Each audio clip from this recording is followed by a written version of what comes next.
अध्यक्ष महोदय, या सभागृहातील ज्येष्ठ सदस्य सांगतील ना सुधीर भाऊ मुनगंटीवार यांनी सन 2025 चे विधानसभा विधेयक क्रमांक 11 मोटार वाहन महाराष्ट्र सुधारणा विधेयक 2025 या सभागृहात मांडलेले। सर्वप्रथम मी या सभागृहामध्ये हे विधेयक मांडल्याबद्दल सुधीर भाऊंचं मनापासून अभिनंदन करतो आणि परिवहन मंत्री म्हणून आभारी व्यक्त करतो। ते ह्या करता की परिवहन मंत्री झाल्यानंतर मी वेळोवेळी सुधीर भाऊंना नेहमी सांगत असतो की तुमचं मार्गदर्शन गरजेचं आहे, कारण ह्या सभागृहातील 20 वर्ष सदस्य म्हणून काम करत असताना वेळोवेळी सत्ताधारी पक्षाचे असू द्या किंवा विरोधी पक्षामध्ये बसलेले असू द्या, सुधीर भाऊंचं भाषण ऐकणं किंवा त्यांनी जे विधेयक मांडले किंवा ज्या विषयावर त्यांनी चर्चा केली, मला असं वाटतं ह्या सभागृहातील जर काही सदस्यांनी त्यांच्या भाषणांवर आणि ते करत असलेल्या सभागृहातील कामकाजांवर जर लक्ष दिलं तर निश्चितपणे प्रत्येक आमदाराची एक टमकं होईना पण वाढू शकेल अशा प्रकारचं त्यांचं मार्गदर्शन सभागृहाला असतं। आणि ही वस्तुस्थिती आहे। सुधीर भाऊ, गेली 20 वर्ष आम्ही तुमच्याकडनं ते शिकतोय। आजच्या ह्या चर्चेमध्ये किंवा ह्या विधेयकाच्या दरम्यान भाग घेतलेले आमचे सहकारी रईसभाई शेख, आमचे अमीनभाई पटेल, आमच्या गायकवाडताई, मीरभाई कोटेचा, विक्रम पाचपुतेजी, आमचे मुरजी पटेल, आमचे सहकारी धाराशिव जिल्ह्यातून निवडून आलेले श्री स्वामी, याचबरोबर सभागृहातील अन्यही काही सदस्यांना कदाचित जास्त जर सदस्य असते तर त्यांना भाग घेता आला असता। सुधीर भाऊ, आपली चर्चा चालू असताना माझ्याकडे आमच्या अधिकाऱ्यांकडनं काही चिठ्ठ्या आल्यात।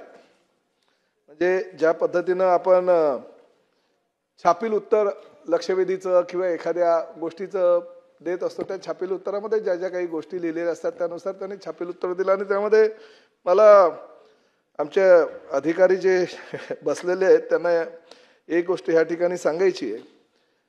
त्यांनी मला चिठ्ठी पाठवली, त्यात लिहिलं होतं की 2022 पूर्वी महाराष्ट्रात दरवर्षी अपघाती मृत्यूंचे प्रमाण वाढत होते, परंतु विभागाच्या प्रयत्नामुळे सन 2023-2024 मध्ये अपघाताचे मृत्यूचे प्रमाण हे 2% कमी झालेले आहेत। म्हणजे 2022 पूर्वी सुद्धा आपलंच डिपार्टमेंट त्या ठिकाणी काम करत होतं आणि 2024-25 मध्ये किंवा 23-24 मध्ये आपलंच डिपार्टमेंट काम करत होतं। आपल्याच डिपार्टमेंटच्या कार्यकाळात तो आकडा वाढत होता आणि आपल्याच डिपार्टमेंटच्या कार्यकाळामध्ये तो आकडा 2% कमी झाला। म्हणजे काही तुमचे स्वागत, हार, फुले, श्रीफळ देऊन सत्कार करण्याचं सारखी गोष्ट नाहीये। नाही, आकडे जाऊ द्या, आकडेवारीकडे मी जात नाही, पण ही वस्तुस्थिती आहे। अपघातांच्या प्रमाण दिवसेंदिवस वाढत चाललेलं आहे आणि जी सुधीर भाऊंनी आकडेवारी सांगितलेली आहे म्हणजे आश्चर्याची गोष्ट आहे की 15,000 पेक्षा जास्त मृत्यू जर ह्या राज्यामध्ये होत असतील तर शोकांतिक आहे। पण हेही तेवढंच खरं आहे की फक्त आणि फक्त आरटीओ डिपार्टमेंटच्या चुकांमुळे किंवा त्यांनी न केलेल्या कार्यपद्धतीमुळे हे अपघात होत नाही किंवा हे मृत्यू होत नाही, इतरही काही गोष्टी कारणीभूत आहेत। आणि त्यात सगळ्यात जास्त कारणीभूत जर कोणी असेल तर नॅशनल हायवे ऑथॉरिटी, PWD, महापालिका, नगर परिषदा, ग्रामपंचायतीच्या परिसरातले जे रस्ते आहेत ते रस्ते ह्या मृत्यूला मोठ्या प्रमाणात कारणीभूत आहेत। परंतु आपण परिवहन खात्याचे मंत्री म्हणून त्यांच्यावर किंवा आपलं डिपार्टमेंट म्हणून त्यांच्यावर आपण जबाबदारी सोपवून पण चालणार नाही। शेवटी ट्रान्सपोर्ट डिपार्टमेंट आहे, आपलं डिपार्टमेंटचं कर्तव्य आहे आणि रस्ते सुरक्षेसाठी एवढ्या मोठ्या प्रमाणात निधी केंद्र शासनाकडून येत असताना किंवा आज राज्यामध्ये 5व्या क्रमांकाचं आमचं डिपार्टमेंट आहे, ते राज्याला 15,000 कोटीपेक्षा जास्त महसूल मिळवून देतं। अशा डिपार्टमेंटचा मंत्री होत असताना किंवा अशा डिपार्टमेंटचे आपण अधिकारी म्हणून काम करत असताना आपली काहीतरी जबाबदारी आहे। या सभागृहातील बहुतेक सदस्य हे अमेरिकेला, युरोपला किंवा UAEला किंवा अन्य सगळ्या देशांमध्ये जेव्हा जात असतात, म्हणजे मी एशियन कंट्रीचे काही भाग सोडले, इव्हन एशियन कंट्रीमध्ये हाँगकाँग, बँकॉक, पटाया सारखे सुद्धा काही देश आहेत की त्या देशामध्ये तर सुद्धा रस्ते सुरक्षेला जास्त महत्त्व दिलं जातं। जसं सुधीर भाऊंनी सांगितलं की अमेरिकेमध्ये एका ब्रिजवर 6 मृत्यू झाल्यानंतर तो ब्रिज बंद केला आणि ताबडतोब त्यांनी 1200 कोटी रुपये, 1200 कोटी असू द्या किंवा $1200 कोटी खर्च करून त्यांनी दुसरा ब्रिज उभारला। परंतु आपल्या देशामध्ये मात्र लोकसंख्या वाढलेली आहे, रस्त्या अपघातामुळे जे मृत्यू होतात त्यामुळे थोडेसे जर मृत्यू झाले तर काय फरक पडतो असा जर विचार काही लोकांनी केला तर ते अतिशय चुकीचं आहे. एका एका मृत्यूला सुद्धा आपण जबाबदार आहोत हे ध्यानात ठेवलं पाहिजे.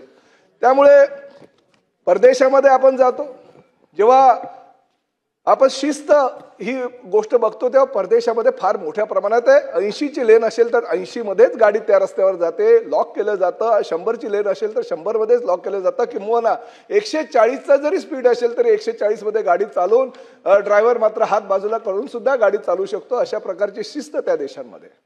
आणि ती शिस्त असताना तुम्ही बघा की प्रत्येक देशामध्ये स्पीड ब्रेकर तर फार लांबची गोष्ट आहे. स्पीड ब्रेकर तर कधी मोठ्या मोठ्या रस्त्यावर नसतातच, मुळात हे गल्ली बोळात असणारे स्पीड ब्रेकर असतात.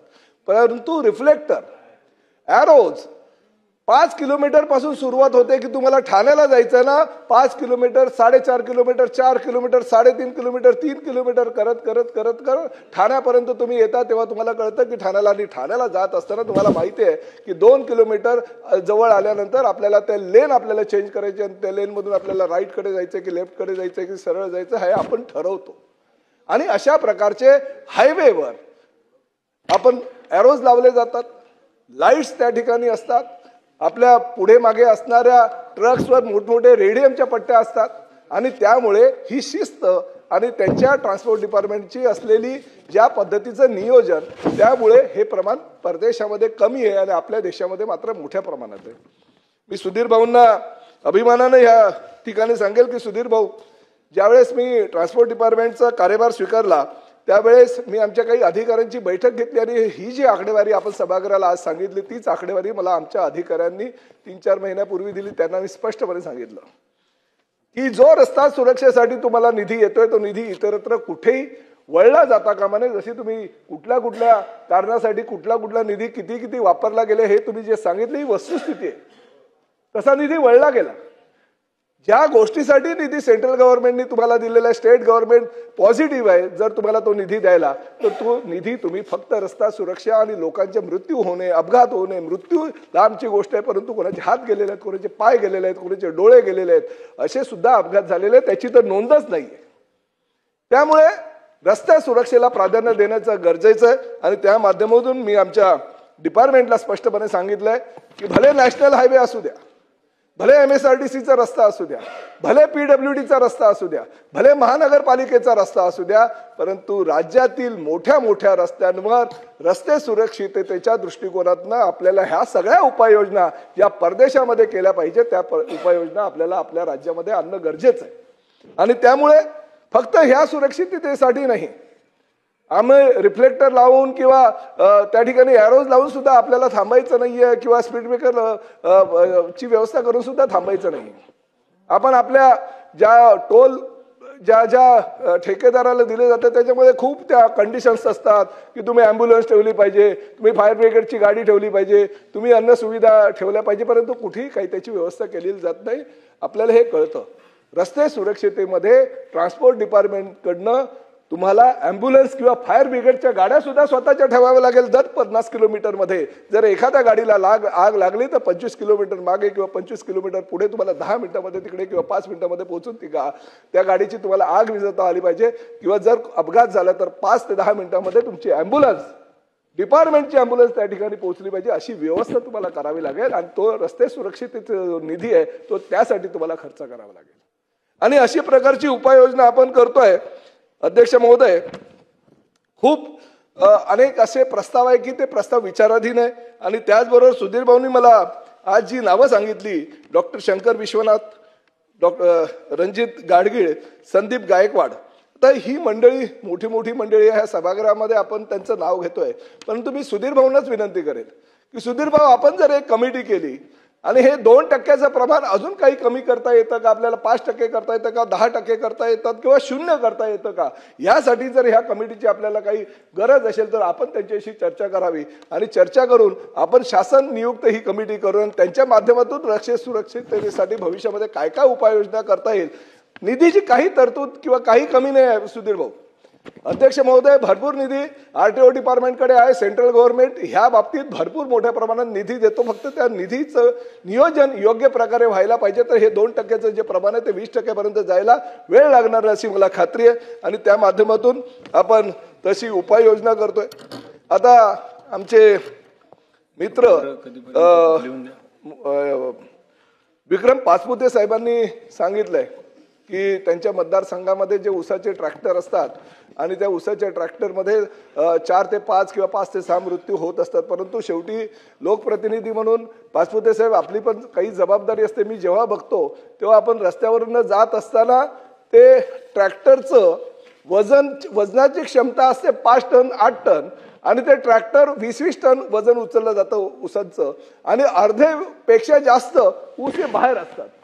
त्यामुळे आपणही आपल्या शेतकऱ्यांना हे सांगितलं पाहिजे की बाबा अपघातांचं प्रमाण वाढलेलं आहे, ऊस पूर्णपणे बाहेर पडलेले आहेत, त्याला रेडियम किंवा काहीची सोय तुम्हाला करायला पाहिजे, लाईट लावली पाहिजे. परंतु जर नियम आणून 1 फेरायच्या ऐवजी त्यांनी 2 फेरे केले तर हे जे प्रमाण आहे ते प्रमाण कमी होईल. कारण शेवटी प्रत्येक ठिकाणी आरटीओ किंवा ट्रान्सपोर्ट डिपार्टमेंट पोहोचू शकत नाही. त्यामुळे आपली लोकप्रतिनिधी म्हणून जबाबदारी आहे. परंतु ती जबाबदारी पार पाडत असताना जर आमच्या डिपार्टमेंटचं काही सहकार्य आपल्याला लागलं तर निश्चितपणे ते केलं जाईल.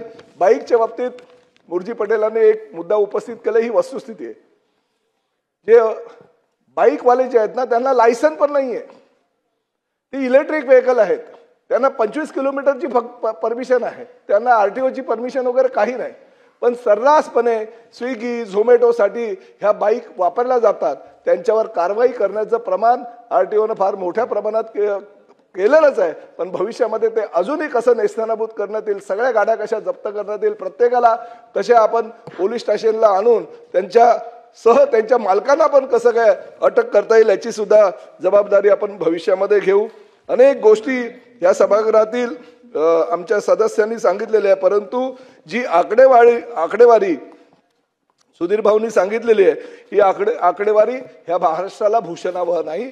त्यामुळे ह्या खात्याचा मंत्री म्हणून मी निश्चितपणे त्यावर कसा तोडगा काढता येईल आणि ही आकडेवारी कशी कमी होईल यासाठी आपण 100% सगळेजण प्रयत्न करू. आज सभागृहामध्ये आम्ही नेहमी त्यांना गुरुस्थानी मानतो. आमचे सुधीर भाऊ मुनगंटीवार यांनी जो या ठिकाणी आज प्रस्ताव दिलेला आहे किंवा जे विधेयक मांडलेलं आहे, मी विनंती त्यांना करेन की अजूनही काही आपल्या सूचना असेल तर आपण लेखी स्वरूपात द्या किंवा मला सांगा. त्या सगळ्या सूचनांचा विचार करून महाराष्ट्र अतिशय कमी प्रमाणात अपघात होण्याचं राज्य कसं होईल याची आपण खबरदारी घेऊ. आणि ज्या पद्धतीने तुम्ही रेडियमच्या पट्ट्यांच्या संदर्भात सुद्धा सांगितलेलं, ऑलरेडी केंद्र शासनाच्या नियमावलीमध्ये तो विषय आहे. परंतु ते रेडियम सुद्धा अतिशय चांगले असावे. रेडियम मी मध्ये कर्नाटकला गेलेलो असताना कर्नाटकमध्ये ज्या पद्धतीने आम्ही रात्रीच्या वेळेस बघत होतो, सगळ्या ट्रक टेम्पो बसेसला वगैरे रेडियमच्या पट्ट्या फार मोठ्या प्रमाणात लावल्या होत्या आणि लांबून सुद्धा दिसत होत्या त्या 50-50 फुटांवरनं. तर अशा प्रकारच्या चांगल्या क्वालिटीच्या रेडियम्स आपण आपल्या ट्रक टेम्पो किंवा इतर काही मालवाहतूक गाड्यांना लावू आणि तशा पद्धतीची आपण सुविधा करू. मी आदरणीय सुधीर भाऊंना विनंती करतो की आपण हे विधेयक कृपया मागे घ्यावं.